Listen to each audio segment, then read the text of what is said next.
Esther Ìgbẹ́kẹ̀lé mo ní kí sọ fún yín o Ojútólé tẹlifíṣàn Ọlọ́run gbórúkọ ẹ̀ Ojútólé gbogbo nǹkan tẹ́ bá fẹ́ mọ̀ pátápátá nípa àwọn ojúlùmọ̀ àti àwọn ọ̀rẹ́ yín olólùfẹ́ yín nínú eré nínú fíìmù àti ní orílẹ̀-èdè àgbáyé ẹ máa rí lórí Ojútólé TV ó máa ń kọ́ni lẹ́kọ̀ọ́ ó dẹ̀ fún yín ní ìmọ̀ nípa ohun tí a kò ẹ máa wo ẹ má gbé kúrò bẹ́ẹ̀.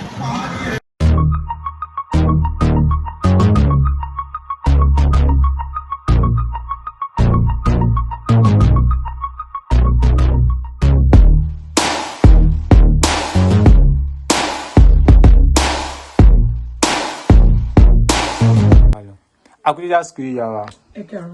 Síwájú ohunkóhun ẹ bá fi àdúrà dání apẹ̀kẹ̀ tó bá ṣe. Ọba alágbára gíga jíǹde olùgbàlà gbé yín ga yín lógo a fi ọpẹ́ fún yín. Jehovah lórílẹ̀-èdè yìí Ọlọ́run gba ọpẹ́ wa. Ẹ̀mí mímọ́ ẹ fàánú dáríjì. Lórí ẹnì kọ̀ọ̀kan wa Olúwa dáríjì. Ẹ̀mí mímọ́ kó yà wá sí mímọ́. Ìka àti agbègbè Ọlọ́run kó sọ di mímọ́. Orígun mẹ́lẹ́lú ní Nàìjíríà Ọlọ́run kó yà sí mímọ́. Àwọn ọmọ ilẹ̀ tó wà lókè òkun Ọlọ́run kó sọ wọ́n di mímọ́. Àjíǹde kó mí sí yín. Àdúpẹ́ torí pé ti gbọ́. Ògo ni forúkọ yín. Jésù náà Olúwa wa. Àmín. Ẹ̀yin wa ó tẹ̀ náà àwọn fọ́nrán kan tẹ́ ṣe lọ tó wá padà ń bọ́ sí ìmúṣẹ báyìí lẹ́nu àti tí fẹ́ ká tú sọ̀rọ̀ lé lórí ká mú láti bí bàbá wa kan lára àwọn gómìnà ìlú Ọ̀yọ́ tó ti kọjá sí àlèkè àwọn ọmọ bàbá wa Àlàó Àkàlà àwọn ọmọ wọn ní ẹnìjọ́ mẹ́ta iná ń jà sógún tí kan lára wọn nígbé kọ́ lọ wú òkú bàbá wọn jáde bó jẹ́ egungun náà bá ń bẹ̀ bó jẹ́ ẹran náà bá ń bẹ̀ kan tó bá kọ́ wù jáde kọ́ wá fi ṣe DNA test nítorí ogún tó pín tó ṣẹ́kù ǹjẹ́ ẹni ohun tí ẹ lè sọ lórí ọ̀rọ̀ yìí. Kò sí ohun tí mo lè sọ ẹ mọ̀ pé Ọlọ́run dá ayé pẹ̀lú gbogbo oríṣiríṣi ẹ̀dá tó wà nínú rẹ̀ Bíbélì ní ó sì kọ́ kó tọ́ ọmọ rẹ̀ kó lè fún ọ nísìnyí ó ní ká tún wá tọ́ ọmọ wa sí ọ̀nà òun ó ní nítorí pé ńgbà tó bá dàgbà tán kì ó kú níbẹ̀ ṣe mọ̀ pé oríṣiríṣi àdá ni àwọn èèyàn tó wà ní ayé pàápàá jùlọ níbi oníkálukú ti ń tọ́ ọmọ ẹ̀ ẹjọ́ ẹni tó jogún kò dàbí ẹni tó gún gbé o kò dàbí ẹni tó gún gbé ẹni tó bá dẹ̀ ti jẹ́ polygamous house kò lè ṣe kírú ẹ̀ má ṣẹlẹ̀ kò lè ṣe kírú ẹ̀ má ṣẹlẹ̀ wọ́n tún ṣe nǹkan àwọn ọmọ mi bò yàtọ̀ sáwọn yẹn kábíyèsí àwọn míì tún ṣì wà nípamọ́ yàtọ̀ sí àwọn yìí so ìbá dára ìbá sùn kán fọgbọ́n tó ilé wọn bẹ́ẹ̀ ní ìbùkún ní fún obìnrin náà tó fọgbọ́n tó ilé rẹ̀ ó ní ṣùgbọ́n aṣíwèrè a máa dá ilé rẹ̀ lórúkọ Jésù àdúrà wa máa gbà ìlérí Ọlọ́run máa ṣe kì í ṣe àwọn tó ṣì rí yẹn àwọn míì tún ṣì wà wọ́n tún ṣì ń bọ̀ wọ́n bọ̀ wá jà fógún bẹ́ẹ̀ ni ìlérí Ọlọ́run máa ṣe mọ́ wọn lára. Ìyá wa lára fún wọn tẹ́tù ṣẹlẹ̀ ní pé ogun máa ṣẹlẹ̀ láìpẹ́ ní ìlú Russia àti ìlú Iran jà láìpẹ́ la tún gbọ́ pé àwọn ìlú USA náà wọ́n ti fẹ́ dá sí ẹ̀dẹ̀ ti sọ náà tẹ́lẹ̀ pé mímí kan máa mí láwọn òkè òkun yẹn gan-an àmọ́ kọ́ máa bẹ̀rù kọ́ máa fòyà Ọlọ́run lòun ti ṣẹ́gun náà àmọ́ bá a ṣe ń wo báyìí ogun náà ti gbérí o ǹjẹ́ oníhun tó ló wá sọ fún pa ẹ̀. ọ̀sẹ̀ tó tí ipa agbára Ọlọ́run kà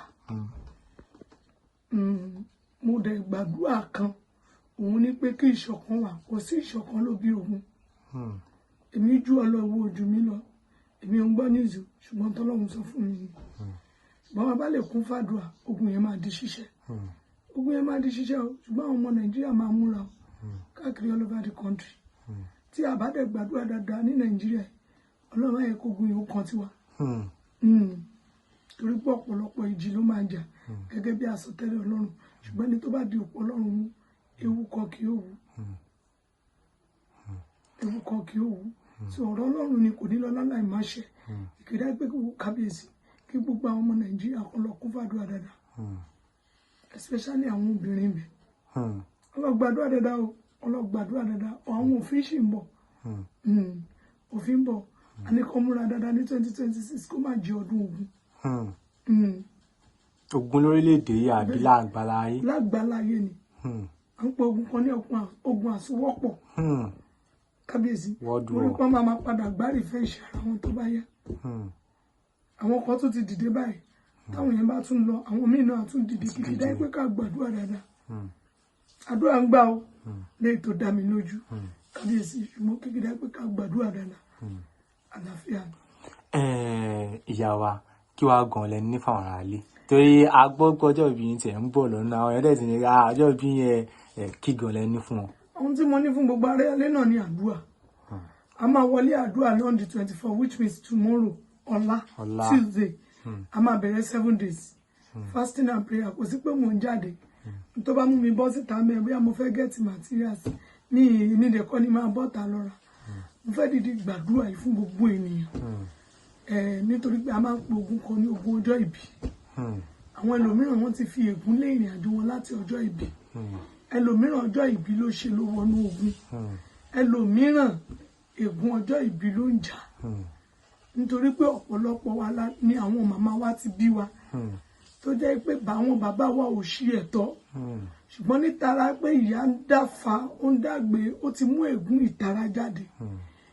Ègún ọjọ́ ìbí. Ọ̀rọ̀ wà nínú ọ̀rọ̀ yẹn o. Àwọn ọlọ́gbọ́n ènìyàn, àwọn aládùúrà, àwọn tó mọ ìtumọ̀ ọ̀rọ̀ Ọlọ́run náà lè túmọ̀ ọ̀rọ̀ tí mo sọ yìí. Àwọn tí òye ń gbénu wọn. Nítorí pé ọjọ́ ìbí jẹ́ ọjọ́ tó ní agbára. Ó yára gbé èèyàn ṣubú, sì yára gbé ènìyàn dìde. Mo dẹ̀ gbàdúrà lórúkọ Jésù. Èmi ò ní tọjọ́ ìbí wọnú ogun. Àwọn tó ti tọjọ́ ìbí wọnú ogun, Ọlọ́run máa yí ègún yẹn kúrò. Ó dẹ̀ máa pa ègún rẹ́. A máa jáde ní on the 1. On the 1 yẹn gangan ni ọjọ́ ìbí títẹ̀ mi. Lórúkọ Jésù, àwa la ṣílẹ̀kùn oṣù keje. Ẹni bá ní àdúrà gbà nìkan ni kó pè mí. Ẹni tó bá mọ̀ pé àdúrà máa ń gbà, àdúrà ò sì sú òun. Tó dẹ̀ mọ̀ pé òun ti dé koríta kò yé òun mọ́, ẹnìkan ló lè fi ní mọ̀nà. Òun nìkan ni Jésù. Òun nìkan ló ní gbígbàdúrà. Àwọn ènìyàn ló lè bá mi pàdé láti a máa wọlé lálẹ́ yìí. Alẹ́ yìí la máa wọlé. So a ti bẹ̀rẹ̀ kíkà ẹ̀ láti òru èní. A fẹ́ wọnú àdúrà lọ. Kí àwọn èèyàn bá mi kàn pàdé mi lórí WhatsApp, YouTube mi. Ibẹ̀ ni mo ti lè ráyè gbàdúrà. Ṣùgbọ́n má má fẹ́ gbàdúrà kàn bá mi subscribe sórí YouTube channel yẹn. Deborah Ọláníyàn náà ni tí mo ń lò lórí ojú tó lé. Òun náà ni mò ń lò ń bẹ̀. Bẹ̀ Deborah Ọláníyàn ni ẹ pàdé mi bẹ̀. Àdúrà fẹ́ bọ́, ọ̀rọ̀ fẹ́ bọ́, a fẹ́ tú àwọn òǹdè sílẹ̀. Ẹ̀mí mímọ́ ló sọ bẹ́ẹ̀. Èmi kọ́ ni mo lè tú wọn, ṣùgbọ́n ẹnìkan tí mo mọ̀ tó lè darapọ̀ mọ́ mi náà ní Jésù. Mo dẹ̀ gbàdúrà pé bàbá tí ń gbàdúrà yẹn, bàbá mi onílérí ayọ̀ máa mú ìlérí rẹ̀ ṣẹ. Ẹ̀mí mímọ́ sì máa pa wá lẹ́rìn. Gbàdúrà dáadáa o. Ogun láyé o, wọn délé ayé ṣeré o. Àwọn tó rí tó wà nípò ńlá yẹn, àwọn náà gbìyànjú débẹ̀ ni o. Lẹ́yìn ìgbìyànjú, Ọlọ́run ni o. Ọlọ́run ló mú ìgbìyànjú ènìyàn wá sí ìmúṣẹ. Lórúkọ Jésù, ogun ayé ò ní jà wá. Ogun ò dẹ̀ ní gbé wa mì lórílẹ̀-èdè. Ọ̀rọ̀ ìkìlọ̀ kábíyèsí, ọ̀rọ̀ ìkìlọ̀ fún gbogbo àwọn eléré orí ìtàgé. Olúwa ní ìjà kan bọ̀ láàrin wọn. Kábíyèsí, ègbé ní fẹ́ni tó wí nígbà tí Adẹ́dá ṣe sọ. Ìdí ẹ̀rí mi lélẹ̀, ọ̀rọ̀ Ọlọ́run jọ mí lójú, ó sì jẹun tó ní agbára. Olúwa ní ìbádára ìbásùnwọ̀n látòrí olórí tó fi dórí ọmọ kéékèèké ibẹ̀. Olúwa ní kó lọ gbàdúrà, kó lọ sí àsè ìfẹ́. Kábíyèsí, níwájú ọba Góró àti máa jí fún lọ́jọ́ ìkẹyìn. Ẹ jẹ́ kí gbogbo wọn parapọ̀, ìṣọ̀kan náà máa fi ṣe, kó lọ sí àsè ìfẹ́. Kán lọ gbìyànjú ẹ̀ o, tí wọn bá múra, ìjà ńlá kan bọ̀ láàrin wọn. Ẹni tó máa parí ìjà yẹn máa ní agbára. Mo dẹ̀ rí pé ìjà yẹn fẹ́ sọ ọ̀pọ̀lọpọ̀ òṣèré orí ìtàgé, ó fẹ́ sọ ẹ̀mí wọn nù. Pàápàá jùlọ àwọn tó ń tàn lọ́wọ́lọ́wọ́. Kábíyèsí, àlàáfíà ni. Ìyá wa báwo la ṣe lè kọ̀ sí ní àwọn fẹ́ kọ̀ sí? Phone number mi ni 0026040244. Second line mi ni 09061346865. WhatsApp number mi ni 08026040244. A máa bẹ̀rẹ̀ àdúrà yẹn, a máa wọlé ní dédé aago 12 ní àṣálẹ́ yìí. Ẹ bá mi subscribe sórí YouTube channel mi, Deborah Ọláníyàn. Lórúkọ Jésù, àdúrà wa máa gbà. A ò ní ṣe lásán. Hey, thanks for watching this video. Subscribe on our YouTube channel. Subscription is free. You can call us on 0080597807 for your event coverage. Thanks.